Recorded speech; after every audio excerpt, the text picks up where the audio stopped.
All right, I think we're actually live on YouTube. Hello, YouTube family and friends. It's so good to have you back on this Tuesday, as we always do, for What's the Takeaway? For anyone who's joining us brand new, the premise of our show is two friends and business partners getting together and realizing that the secret to their success has always been removing things, getting rid of things, making room for things that we really want and love and bring us joy and fulfillment. And the biggest deterrent from that is this horrible word called busy. And when we're planning this show, this was a big thing that we talked about. And Denise said to me, you know what we have to do? We just have to. We have to bust the busy. There we go.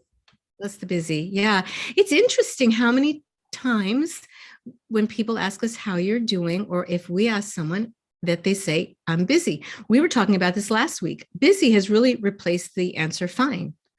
Like I'm fine. Neither one of them I love, by the way. And I don't want to be fine. No. And I don't want to be busy anymore. No. So if you're in the South, you can be fine. And that's okay. Fine. That's a really good fine. But no, fine generally means don't ask me any further because I don't want to talk about it. Right. It has like the hands up, right? Yes, it does. I'm fine. Or I'm busy. These are all very stop words. Stop communication, stop listening, stop talking. We want to actually bring people closer together.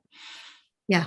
And when you think about, what we really are and who we really are, we are really amazing people who have, plan and do the work and have great productivity. So don't say that word anymore. Yeah. I wonder if we could single-handedly remove that from the We need to come up with dictionary. a catchphrase. We need a catchphrase. Yeah, maybe some of our listeners could come up with something like that, but we're going to get rid of the busy.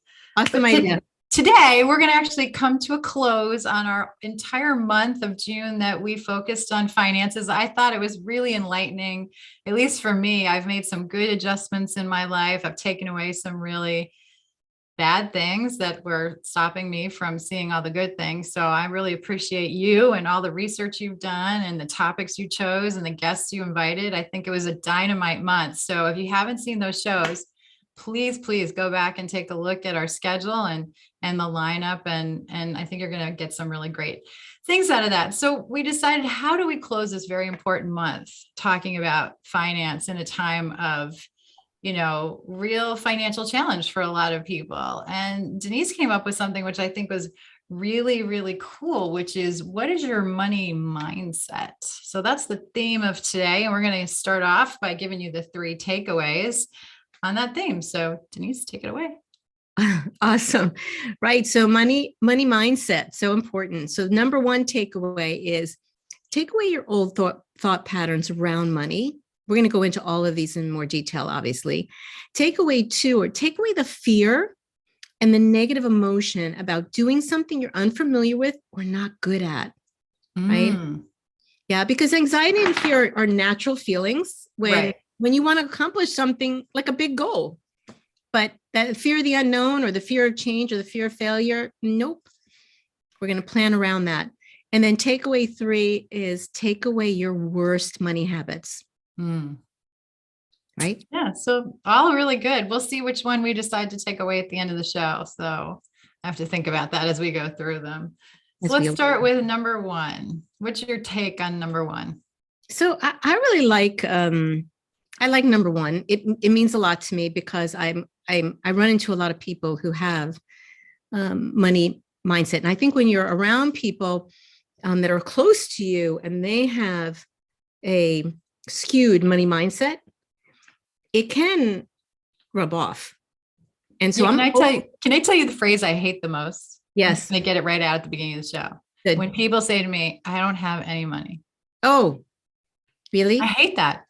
I hate hearing that. I hate the fact that that even comes out of their mouth. I hate the fact that that's even an option. Don't like it. Well, no, that what you put out there is going to come back, right? It's true. I just like, I guess it was Tony Robbins who said the future is what you make of it. And so little everyday decisions will either take your life in the direction you want or be unhappy, or I don't want to call anyone's life a disaster. So be unhappy by default. Right. So when it comes to improving your personal finances, your money mindset is critical. It's a critical foundational piece. You know, we have plans, we set goals for our finances and the rest of our life. But without the right financial mindset, those goals will really be hard to accomplish.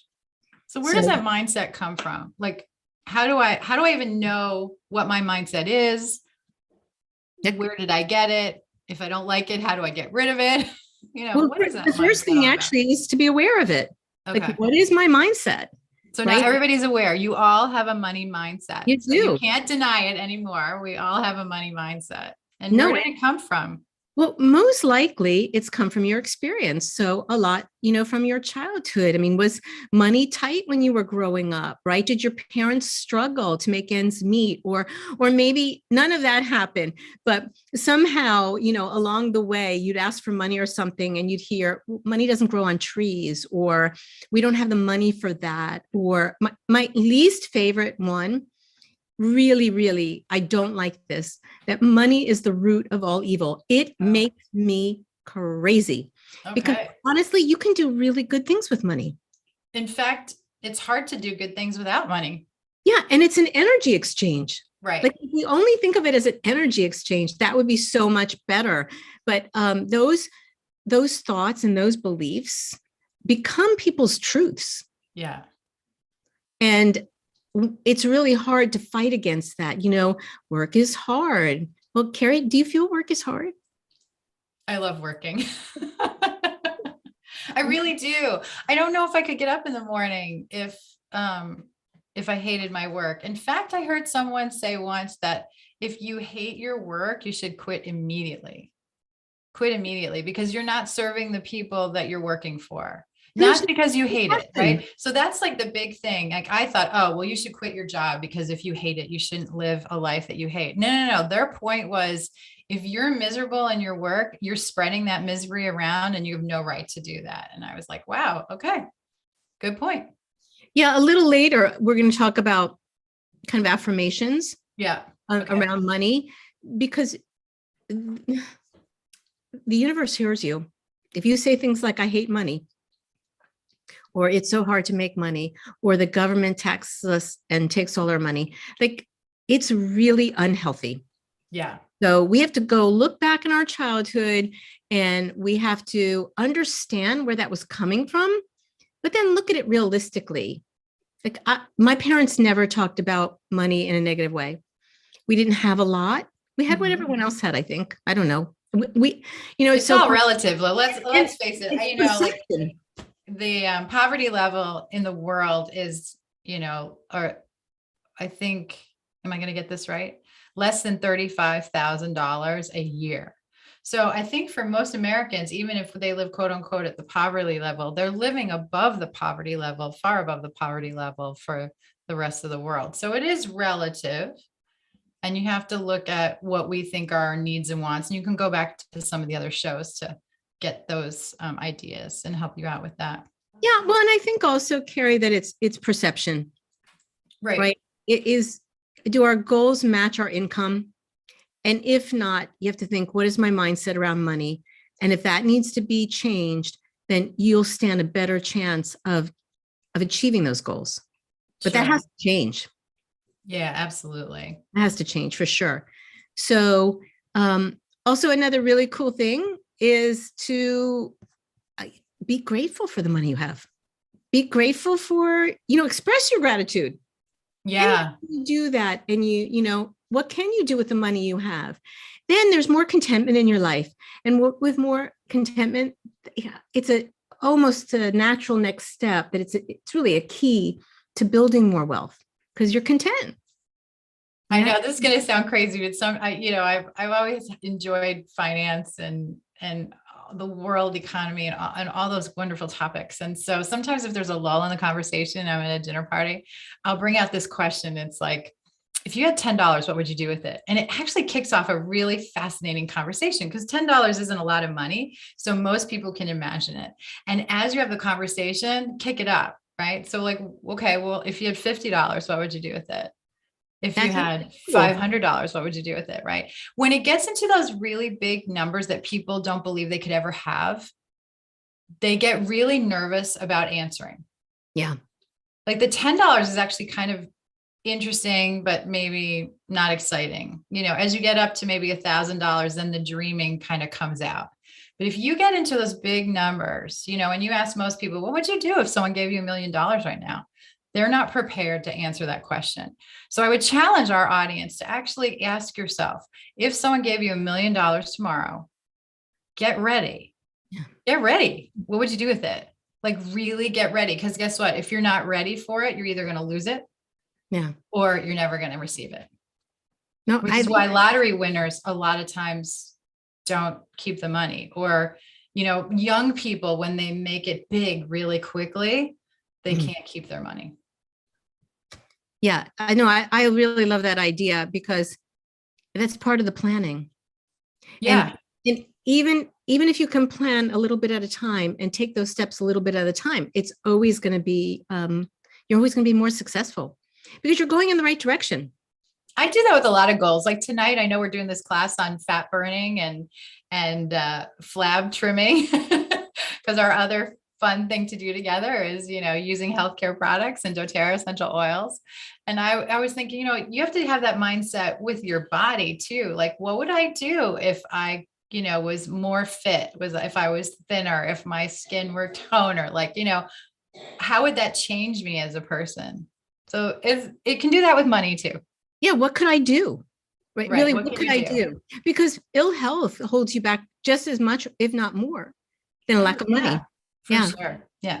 One of the articles I read, I really liked. It was about the affirmations that you could use. And the group is called Clever Girl Finance. Oh, I love that. Oh, yeah. And since we're all about helping women here, right. And of course, but we concentrate and focus on women. I thought it was really interesting because they said it's so easy for negativity to like creep into your mind. And so always have a way to combat those thoughts, right? So that you're not being taken down. So make that really a part of your everyday routine. So maybe that is, an affirmation. And so they had an article of the 55 financial affirmations you should tell yourself. Now, I've done affirmations for years, and I never put in an affirmation, something I don't want to see happen. So out of the 55, about 11 of them were, I would actually say. Oh, wow. Okay. Yeah. I got to hear one. Do you have one? Do you know? Yeah. So okay, one of them is money is a tool that can change your life for the better. I love that. I know. A tool that can change your life for the better. And you can also say money flows to me freely and easily through this world. Like you have to know when you're so tight on things and you can't even imagine paying your next bill, like where that's coming from. And this is so not me, so that when I meet people like this, it's so interesting, the conversation. And I always say, change that around a little, right? Just change it up. And that's what I mean. So they'll say, I don't want to be in debt. Well, no, that's not a good. No, because the word debt is in there, right? That's Correct. not good. Correct. So you want to say something like, I have the money to create a better life. Something easy and simple. And if you can't quite get there, you can say something like, I trust the money is going to be there at the time I need it. And it's just, I love that too. It's as simple as that, really. So should we go to number 2? Yeah, let's go to number 2. Those were great though. Thanks. Okay. No, but so 2 is one that we have frequently, right? That holds us back. And that's taking away the fear and anxiety, the negative emotions about doing something we're unfamiliar with. And I think this impacts us in many, many aspects of our life. Yeah. Who brought this up a lot was Lynn Lembrecht when she was talking about her life planner. So if you missed that class, go back. That was a couple of weeks ago. Amazing, providing for future. And she said the number one reason people don't plan is fear. Mm-hmm. Right? Which is what you're saying. Like the number one reason people are not doing what they're supposed to be doing is fear. How do you take away that fear? I mean, realistically, because isn't it a feeling? It is. Well, first I want to talk about Lynn, because I agree. That was the June 14th episode, and she rocked it.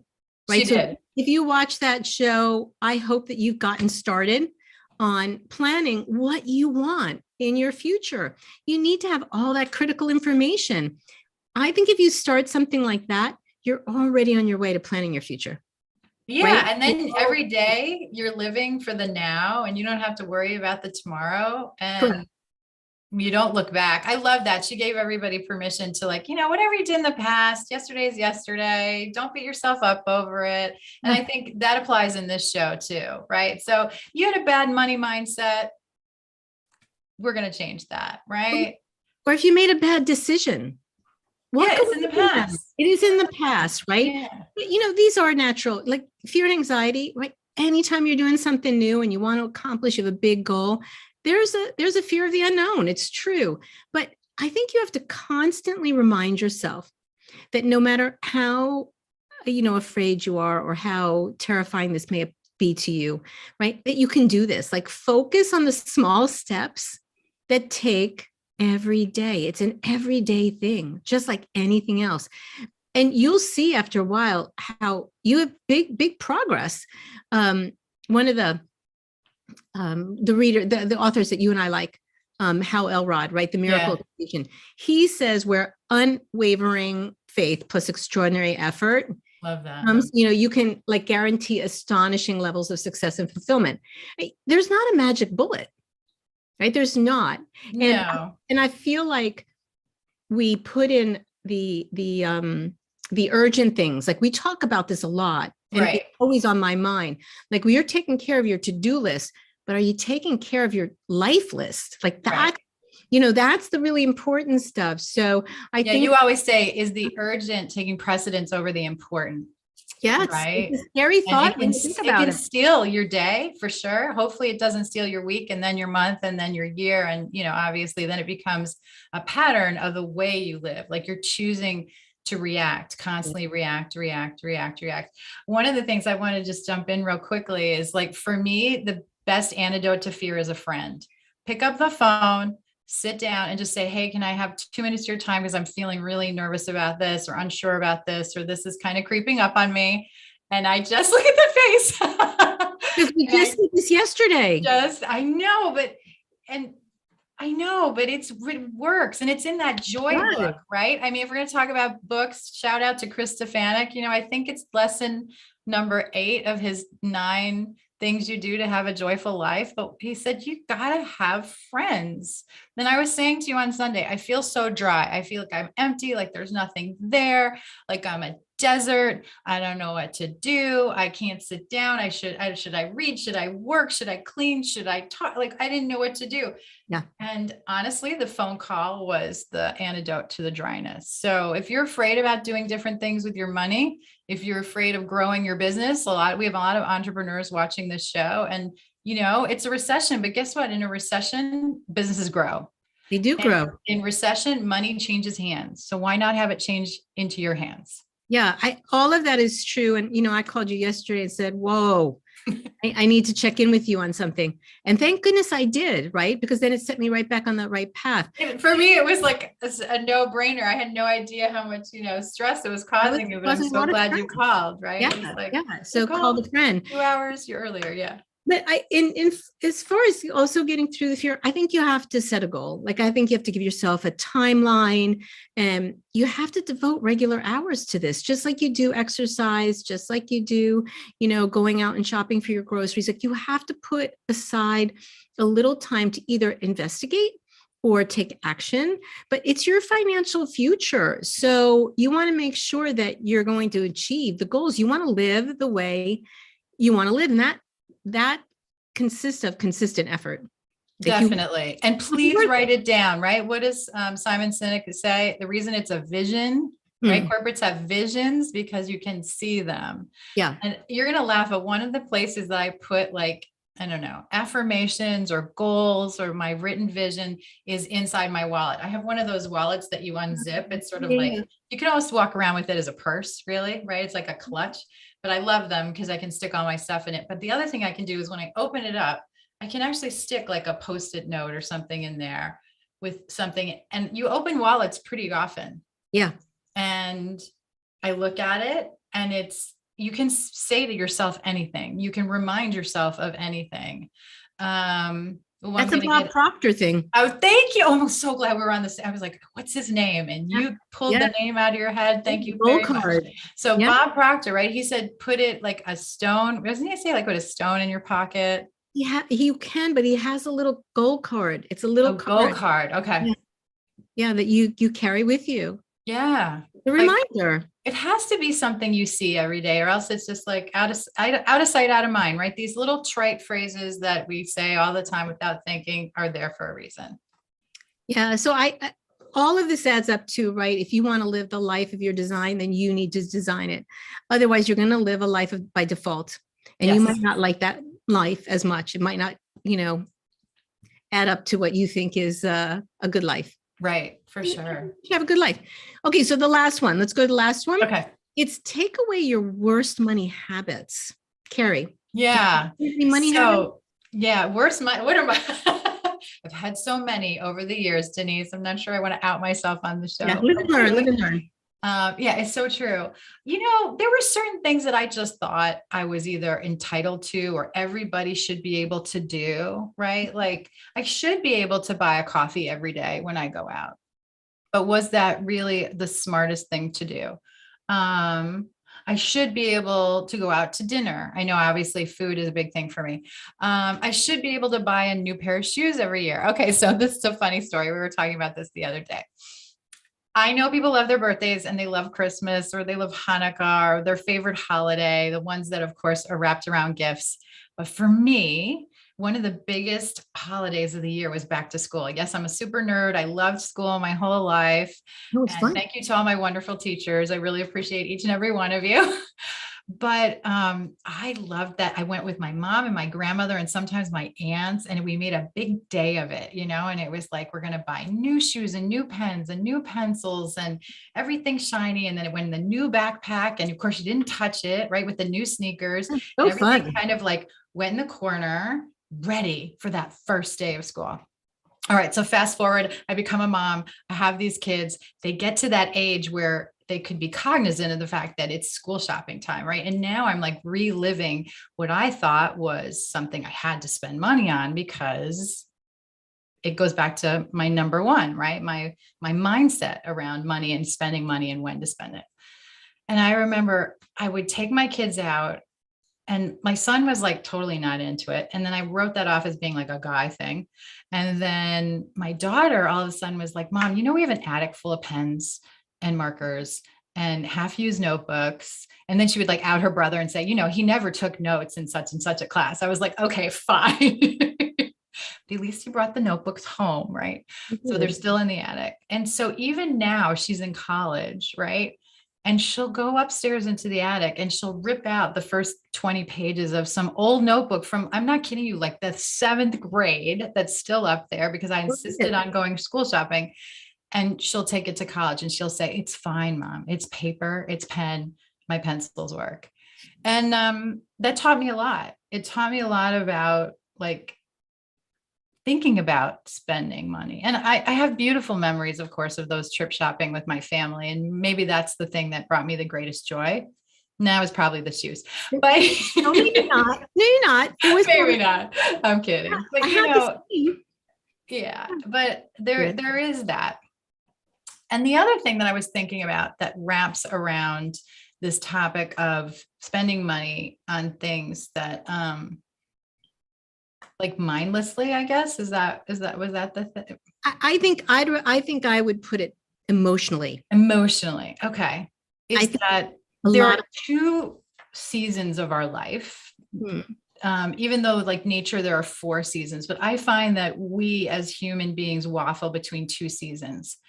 Some people call them consolation and desolation. That's a very philosophical standpoint. But some people say you go from the light to the dark. Some people say it's a summer winter thing. Happy, sad, right? Whatever your 2 sides of the coin are. All right. Be very, very careful when you're in those times of dryness or darkness or lack or feeling, whether it's emotionally you feel less or you feel like things are going against you or things are not going well, or your business is taking a downturn, or there's a family stress or an illness or whatever is causing some financial stress. you have to have something that you pull from the times of abundance and joy and the upside, right? So if it's like a roller coaster, sorry, then you have to have things from the top that you can grab onto when you're at the bottom. It could be a memory. It could be an experience. Like sometimes in our business, I'll go back and I'll look at numbers and I'll just look at the people that were maybe more excited about things and I'll try to reconnect to them. Or I look at the people who are still excited and I'll reconnect to them. But I think people have a tendency when things go down to quit. Oh, so much in our business. And that can be really, really detrimental to your financial future. And people quit at the downtime in all aspects of life. I mean, we're just talking about money right now, but it can manifest itself in not wanting to go to work, in distracting yourself on social media, in like sitting down and watching Netflix instead of doing the stuff you need to do. Neglecting your health, overeating, emotional eating, spending money where you don't need to spend it, consoling yourself with like, oh, I'm having a bad day, so I'm going to go out and buy something when you're in a financial downturn, when that's probably the worst time. Yeah. Right. It's that you should fleeting. buy something. That's fleeting. Fleeting. Right. That sense of, oh, this feels good. Yeah, but it's going to be gone because then you're going to have to go back and look at those numbers again, or the problem didn't go away. Right. So in dryness or in those dark times, you need to have something to grab onto so you don't make those emotional, financial mistakes. And I think the whole friendship thing comes in there too. You really need someone that you can call and say, like I said to you the other day, I feel dry. I don't know why. I'm not sure what I'm supposed to do. I remember someone said to me, a snack, not a meal, a snack and a nap can sometimes go a long way. That's a good idea. A snack and a nap. I'm going to remember that one. That one. I've also heard a bath and a glass of wine. Yes. So it depends on the day, right? Yes. But not major financial purchases, but certainly, shifts in your mind, change your mind. We also talked about movement. Do you want to talk a little bit about that? Well, I just want to say in our business, right, with doTERRA, no one quits on a good day. No. And so you have to remember that there are really good days and there are so-so days and there are bad days. That just doesn't add up, right? And so that you don't, you can't walk away. You just can't walk away on a bad day. You have to bring it back up and then reassess. Movement. What did we talk about with movement? Remember you were saying, like, I think sometimes when people are in those dry states, they become stagnant. Oh, totally stagnant. Like, right. So what's the antidote to stagnancy? So I think you're right. I think first of all, it's taking a look at your mindset again and cleaning it up a little. Right. But I think it's also reaching out to friends. I think it's reaching out to friends but friends are going to be positive about it. Oh yeah. The misery loves company. Remember that one too, right? So we want to stay clear of those people because they're just going to compound it. They've got a money mindset that's not working for them. So you got to find someone who's got a money mindset that works for them. And I just really think, Carrie, that having the right money mindset can make a huge difference when it comes to achieving, your life and financial goals.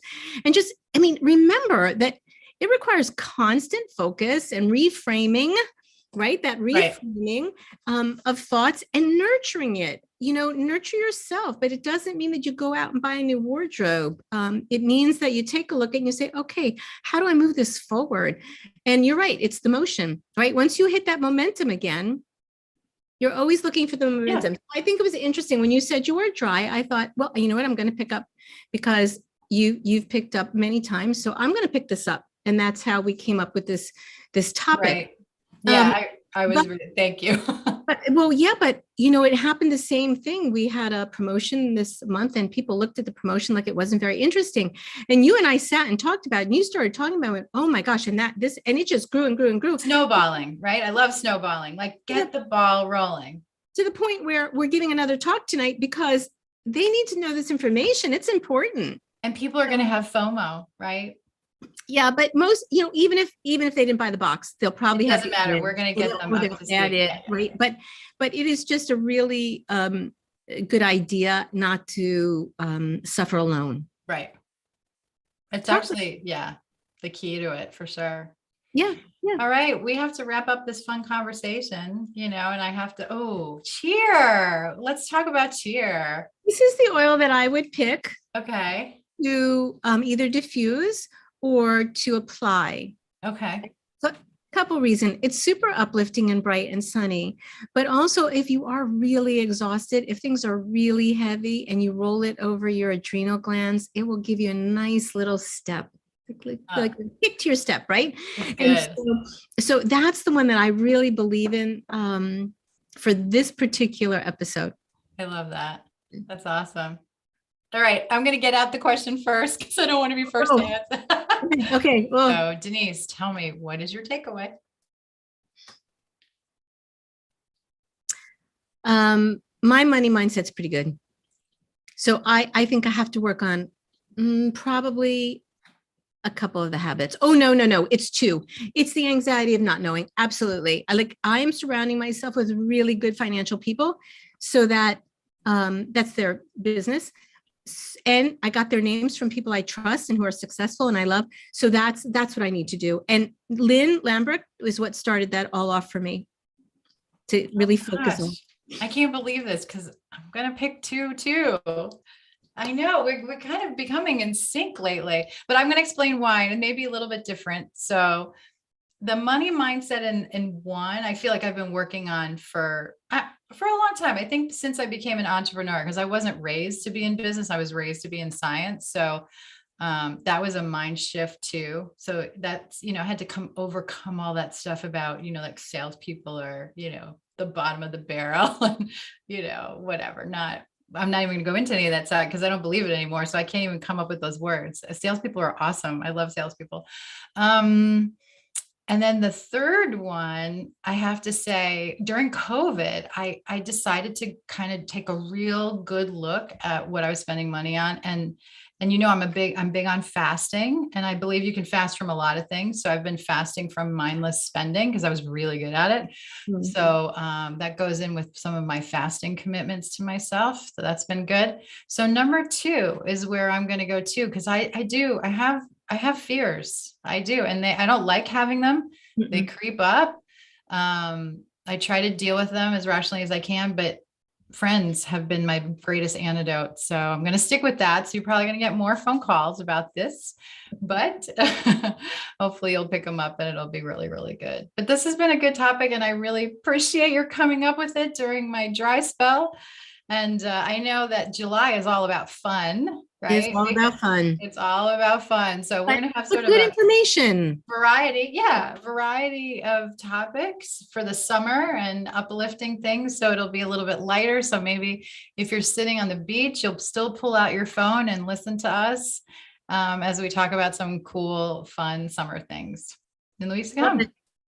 Excellent. Thank you, right, Denise. Thanks. I hope you all pick a takeaway. Let us know what your takeaway is. Be sure to subscribe and hit the like button, hit that bell so you get notified to our show every week. I'm Carrie and this is Denise, and this is What's the Takeaway. Have a great week.